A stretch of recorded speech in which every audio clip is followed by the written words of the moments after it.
back, everybody, to a very special episode of the Nick Solomon Show, the Sports Chatter Podcast. And look, I am really excited for this episode here. We have tremendous amount of stories that I just can't wait to get into. And by stories, I'll get into that in a second here. But for the first 3 episodes, it's kind of just been myself talking to whoever is listening to me. Well, for this episode, I am bringing on a very special and a very important person. Without this person, this show may not have existed. If you may or may not have seen the channel Blues Haze Dreamers or Johnson's Court, that is who I'm bringing on here. None other than Reilley Johnson himself.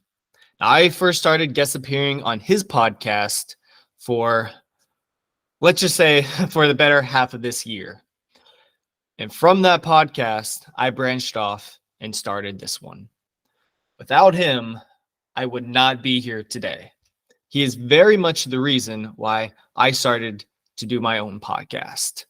So I'm absolutely excited to bring you Reilley Johnson. There he is. Reilley, can you hear me?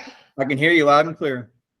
Well, guys, as I just introduced you earlier, without this guy, this show wouldn't have been possible. So, Reilley, on behalf of myself, I really appreciate you for giving me the platform to come onto your show, Johnson's Court. And I'm really happy to now be bringing you as a guest onto my show here. So, again, welcome. No, thank you so much. And I just want to say, when you guys hear that intro, it doesn't just make you want to dance and get excited to whatever we're about to talk about. I know it gets me pumped, so I'm super excited to join this show and to deep dive into whatever we're about to get ourselves into. So once again, thank you for allowing me to hop on, and I'm ready to go. I'm ready to feast this weekend. Absolutely. You know, one of the things that I've sort of discussed about on my show here in the first 3 episodes is sort of my takes on certain hot topics. But in my pilot episode, in my sort of introductory, I talked about something that's near and dear to me, and that's what gets us into the sport, what makes us really passionate about it. So, Reilley, let me listen to you real quick. Why do you love sports? Absolutely. That's a great question. You know, it's who introduces you to the game of sport? Your mom, your dad. You know, I grew up playing t-ball, and that was the first sport that I really got into. And, you know, just being active and being a part of something bigger than yourself, being part of a team, whether, you know, whatever role you play on it, it's just fun to be around a sense of community and a sense of people who have the same likes and interests as you. So that's really the main reason why I love sports. Is it's bigger than myself, and it's something that I'm going to continue to be interested in until the day that I die. So sports is going to be with me all the way, and it has stuck with me. And that's one reason why I chose a career that I did, and why we do the podcast that we do now. Yeah, I know for me, why I love sports is that sense of competition, that sense of me versus you, that sense of, hey, can I outsmart, out athleticism, outmaneuver, all of that sense, but also the team building that goes along with it. You know, all of that put in together is sort of the very foundations of why I love sports, and just the fact that you have the ability to win or lose. You have the ability to prove to not only the other people you're against, but also yourself. Prove to yourself that, hey, you can accomplish this goal. You can be a trendsetter. You can be a role model for someone else. You can take a little piece of what instruction somebody is giving you, and you can go out there and try to perform it to the best that you can, and try to continue to improve upon, and challenge. See, that's the thing. Sports is an ever challenge. You're not ever going to be perfect at it, but you can keep challenging yourself to try to be the best that other people are trying to also get to. So that's sort of why I love sports. And I love the reason that you gave as well, that gave you into it too. So just to get into more of it, Reilley, what are your favorite teams? And we'll just actually throw out anything. It could be any sport. Can be golf even if you have a specific golf person. Yeah, absolutely. He says that because I'm a pretty big golfer. Nick has gotten into golf recently. I don't know if he's discussed it in his podcast yet or not, Haven't but gotten there yet. Tiger Woods is obviously the big one. It just the way that his greatness has come and what he's able to do for so long. For me, it come professional sports realm. Indiana homegrown, have been all my life. I love the Colts. I do love Notre Dame when it comes to college. And then baseball kind of wise, we don't have a baseball team. We've got a AAA team, Indianapolis Indians. But I do like this baseball team. Hold on now. Don't just throw our beloved Indians under the bus now. You're right. You're right. You could outside of maybe Lucas Oil that we have here in town. You're absolutely correct. So I would say the Cincinnati Reds. They're not too far away in Ohio, but that kind of leads me to I guess you could say my favorite NFL team being here homegrown is Indianapolis Colts, but I've had to pick another one. It would be the Cincinnati Bengals. So sad, Joe Burrow's down for the year, but that's a topic for another time. But those are my favorite teams. How about you, Nick? Yeah, well, as those who have watched the first 3 episodes would have a pretty good sense of who my favorite teams are. I mean, I am a homegrown, biased as can be fan of the Indianapolis Colts and Indiana Pacers. Absolutely. Every single year, starting from season 1, absolutely starting from the preseason, we're winning the Super Bowl. We're winning the NBA championship. The branch outside of that, huge Michigan football fan. For those of you who watched episode 3, I talked about the recent stupid scandal that went on there. But you guys know my opinions on that from episode 3, but also Indiana Hoosiers men's basketball team as well. Other sports, I'll watch, but I don't really have a real strong connection to it. I will say though, because the last time the Colts won a Super Bowl was 2006, and the last time the Pacers won an NBA championship was never while they were in the NBA. So every year there's disappointment. So how do I transfer my need to still watch something with some attachment to it? Well, I'm the type of fan that might bandwagon another team that's still in the playoffs. So literally the past decade now, I've kind of been a Golden State Warriors bandwagon fan. Say what you want about that, but how could you not attach yourself to that?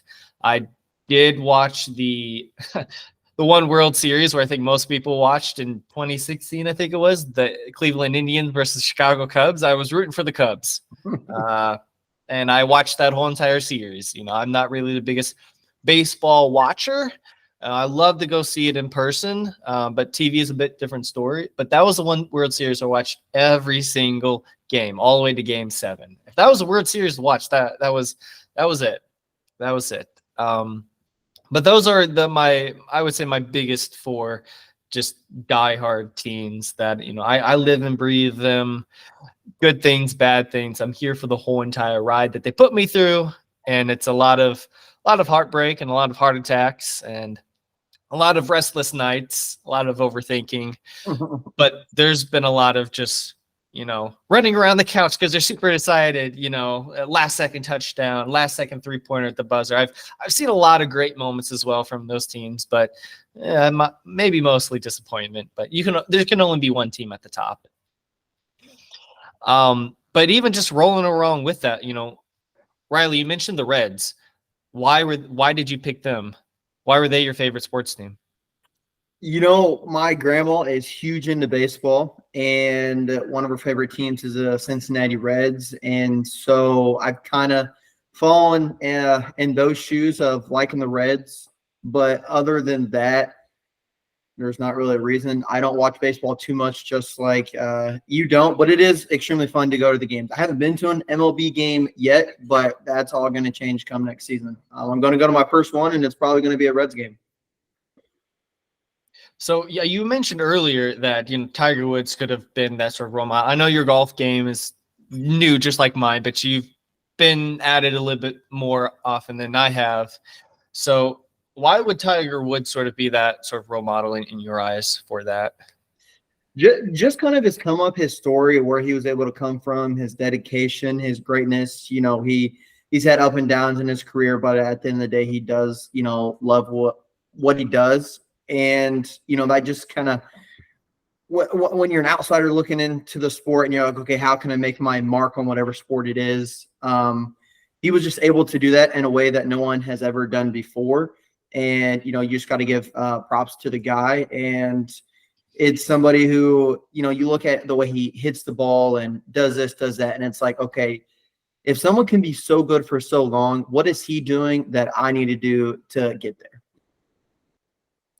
Yeah, no, I definitely understand that. I guess for me, I'll keep it with the Colts and why I'm Colts. So it's not just I grew up in Indianapolis. They're the home NFL pro team here. Because there's lots of cities you go to have pro teams, and there's fans that are attached to other teams. So for me, the Colts have only been here since 1984. So with my parents growing up, there was no pro team here. So my dad in particular grew up a Steelers fan and would watch all their games, and he has family from there as well. So that's where that affiliate and the tie came from. So he's still a Steelers fan. He's a Colts fan now, and I think Colts are his number one team, but he still roots for the Steelers as well. I want nothing to do with any team besides the Colts, any team. So that's kind of where me liking the Colts came from, is that from my dad, who is a huge Colts fan, when they came here, and then him watching it turned into me watching it.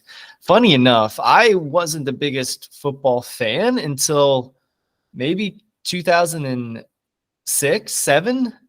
Even when they played their Super Bowl versus Chicago Bears, I remember being at my aunt's house during that Super Bowl sort of party that my family had. I don't remember really watching the game. I was about 9 years old, but I didn't really watch the game.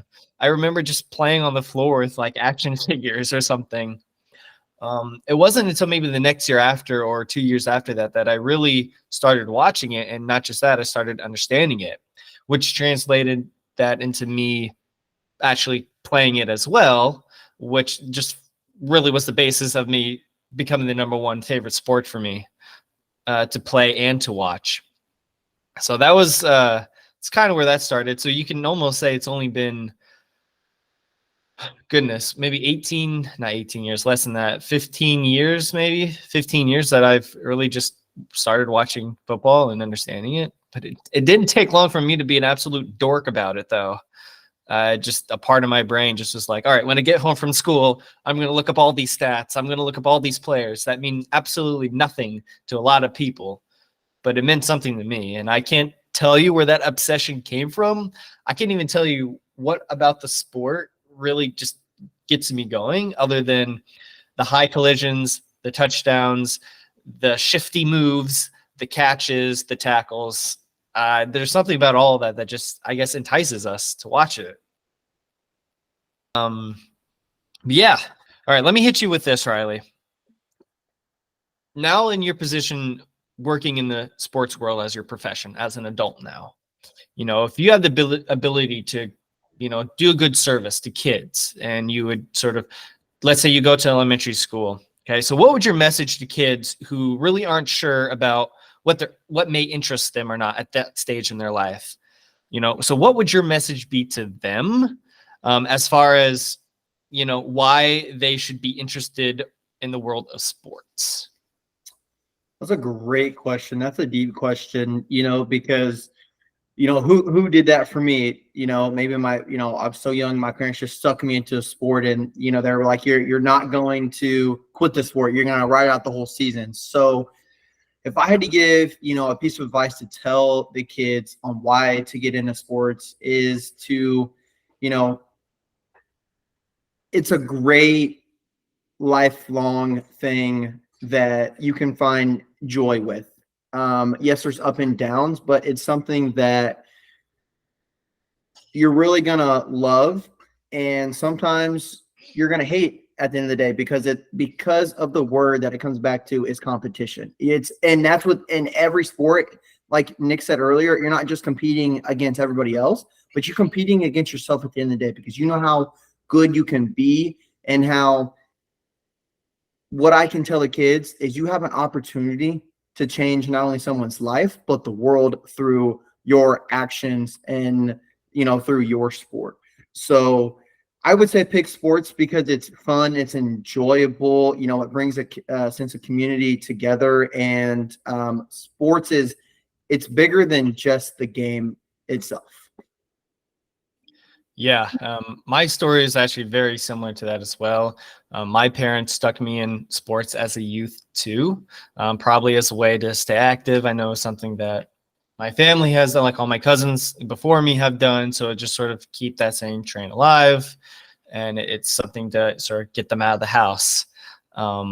So being in it as an early age, I definitely appreciate, and definitely something that should grow. Youth sports should grow as far as the numbers in certain sports as well, to get kids active, to get kids out. And part of my message to kids now, as far as why they should be interested in sports, is because you get an opportunity, a real life opportunity, to talk with, communicate with, understand a whole bunch of different people. You know, whether they're the same color of you as you, the same gender as you, the same age as you, they could be completely different than what you look like, what you sound like, the type of character that you are. Sports forces you, if it's a team sport, forces you to interact with those to create and to achieve a common goal. And so part of that message is you get a real opportunity to get a snapshot at an adult life at a young age, because not a lot of kids understand that at the time, but that it would be my message to them, is to have them understand that it's a huge benefit for them later in life. You know, it can build their confidence. It can make them understand a lot of different aspects about real life that they may not be fully understanding in that moment. Even if it's an individual sport, tennis, swimming, golf, there's a lot of pros into that. Consistency, patience, motivation, effort. All those individual sports require a boatload of that. And you can gain a lot of that by focusing your time on that. So the biggest thing is, hey, it's a good way to make friends if you're trying to describe to a 5-year-old. So it's a great way to make friends. It's also a good way to, you know, stay active, to play. And what kid doesn't like to run around and cause havoc, you know? So that would be sort of my message to kids and everything. And there really wasn't, I don't know about you, Reilley, but there really wasn't, even today, there really aren't a lot of spokespeople that do that. Like, I'm sure there were career fairs. I think that was what they were called in middle school. Might have had them. Maybe booths, to my memory, if I look back at my own, that may have talked about what they do in high school, or sorry, what you could look to as far as a job, for sure in high school. But even in high school, there weren't a lot of people in the sport realm that would talk about the importance of working in the industry, let alone playing in the industry. So that's something that I hope changes in the near future. And hey, if we're an advocate for that, I'm all for going to some high school even, and just talking about what we do, talking about their own sports journey, what their goals and aspirations are, and maybe throw in a bit of reality in there too. Because let's be honest, and that what's going to lead into my next question as well here is that reality standpoint here. So with that, Reilley, here's a real deep thought question that I want to give to you here. If you had the option or the opportunity to sort of do it all over again, would you stay as an athlete? So put yourself back in your middle school, high school age mindset, middle school, high school age body, maybe high school age body. You know, would you stay as an athlete and try to work to that whatever journey you wanted to go on? Or are you kind of satisfied with the path that you have currently taken? That's a great question, because I would do it all over again for sure, because that's how much I love sports. But I would do it a little bit different.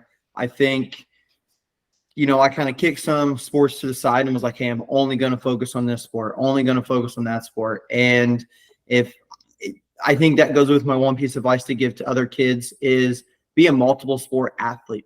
Some coaches, some parents don't see it that way. They say, hey, if you're going to go all in this one sport. And I 100% disagree with that. You should be a multi-sport athlete. And that doesn't matter. And I don't mean just a big sport. It doesn't just have to be baseball, basketball, Try golf, different things. softball, track. It can be gymnastics for all I care, because think about the balance that you have to have when it comes to sports, and being able to support yourself on with your legs and your arms. If you don't, if you get injured, are you playing the game? Probably not, if it's a significant injury that keeps you out of the game. So you want to keep your body healthy in that aspect. Like I said, I would have played more sports. I would say that's probably my one piece of regret that I have in my sport profile, if you want to call it that. It's just play more sports, being more, because, coming off of golf, I didn't pick that up until college. And I was like, I hated watching golf. I couldn't stand it. I was like, why would anybody watch this sport? But when I picked up a club, I was like, oh my Lord, like, why did I not do this sooner? So it's always one of those things where you're like, man, I should have done this sooner. But you live and you learn. When you're that middle school age, you wish somebody older would tell you, hey, do this, do that, kind of give you a little piece of advice, and some wisdom to be like, hey, this is what I did. Maybe this can help you out so that you don't have as many as regrets or things like that. But yes, I would absolutely do it all over again, because that's how much sports means to me. It's kind of funny to pose this question and to reflect back a little bit. 100% I'm satisfied with what I'm doing. However, given the opportunity, I have to laugh it off now, even though it's not really something funny. But, for me, I definitely gave up playing the sport that I liked, to be real, because of injuries. I was tired of getting injured all the time. I was tired of the rehab process. I was tired of always felt like I was playing catch up to the other guys. And not to really toot my own horn here, but if there ever was a whole, like, you've been touched by the hand of God for something, whether it was smarts, verbal communication, appearance, height, physicality, whatever it may be, everybody has that singular thing with them that they feel like, oh, they've been sort of blessed with, I guess. Well, I'll say the thing. I feel like I've been blessed with the gift of athleticism, and with a lot of our recreational play, I think Reilley would agree to that, at least seeing that in person.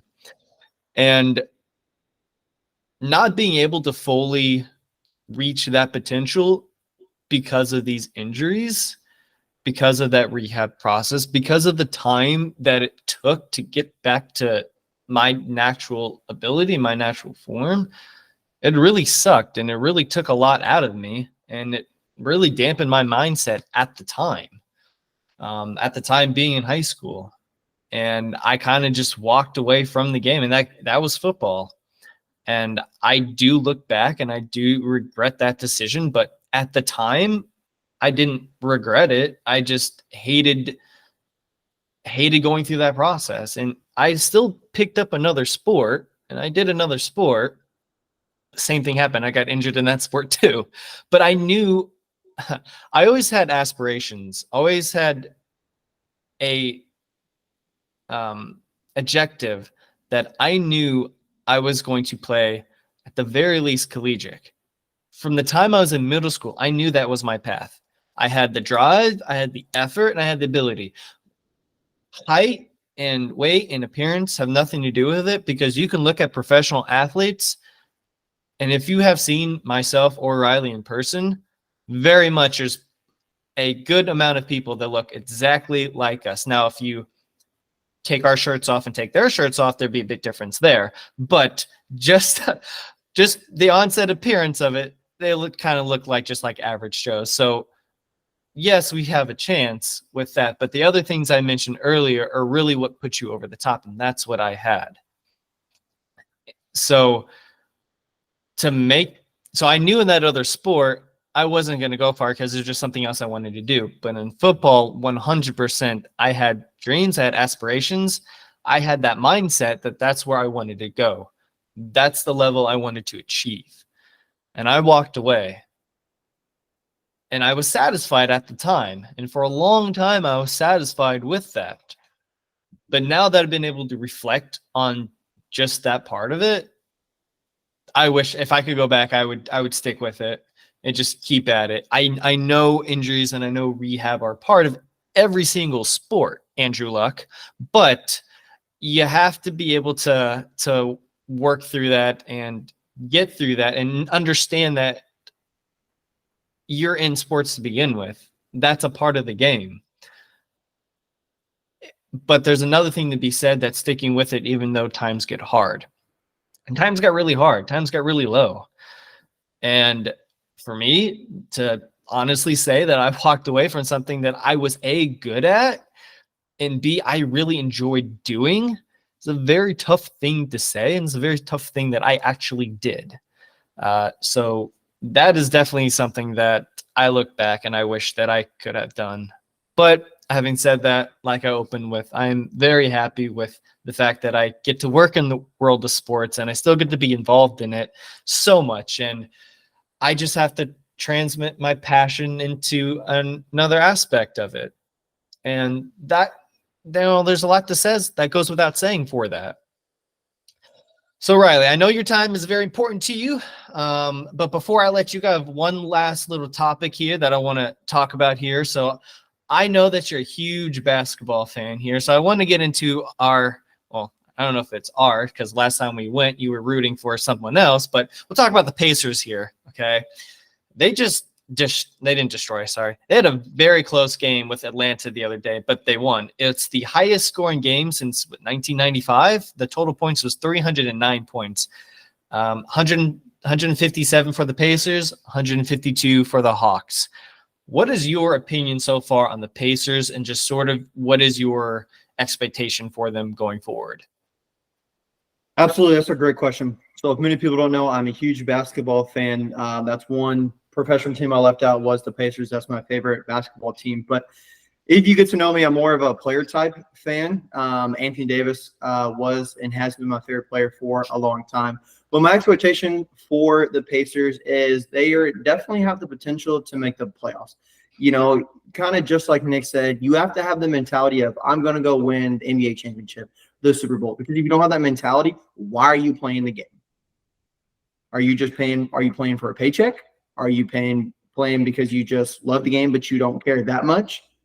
You know, for looking at from a fan perspective, if I'm going to watch a fan base, I expect you to make it to the Super Bowl or the NBA championship, because that's like, I'm not on the team, but I sure am part of the team from my living room or when I go to the stadium or the arena, because that's how much I've invested into you guys, that, you know, I want to see you guys win it all, because I believe that. So I believe that they can make it to the NBA championship. I believe that they can make the playoffs. It comes down to hard work beats talent at the end of the day. And I believe that the Pacers have that. And, you know, go Pacers. And I would love to see you guys get there. Just don't sell yourself short. Yeah, that's the biggest thing there too. You know, don't sell yourself short. Yeah, I talked about them, you know, at various times during my previous 3 episodes here, and I have high hopes and high expectations for them. But as a team, I think they have one of the best cultures in the NBA. They also have one of the deepest teams in the NBA. They're one of the most exciting teams in the NBA. I mean, they're number 1 in pace, for goodness sake. So offense is not an issue there. They got to step it up tremendously on the defensive end if I think they're going to really reach their potential. But right now, well, they're 6th right now in the East. Obviously, we're only 11, 12 games in. So there's you know, or a little bit further than that, 14 games. So there's still like 1/5 of the season still left, or 4/5 of the season still left. A lot to be spoken upon there for that. I know for myself, when I started to watch the NBA and get into it, I was a huge Kobe Bryant fan. Just his mentality was sort of similar to my own, just that dog mentality, the whole I'm going to try to outsmart you as much as I could, and continue that in the work ethic that he put in. I really admired. So that is that was sort of my role model as far as basketball, growing up and everything that way. I don't really like LeBron. I respect him because he's crushed a lot of my dreams, a lot of my Pacers dreams, whether he was with the Cavs or the Heat.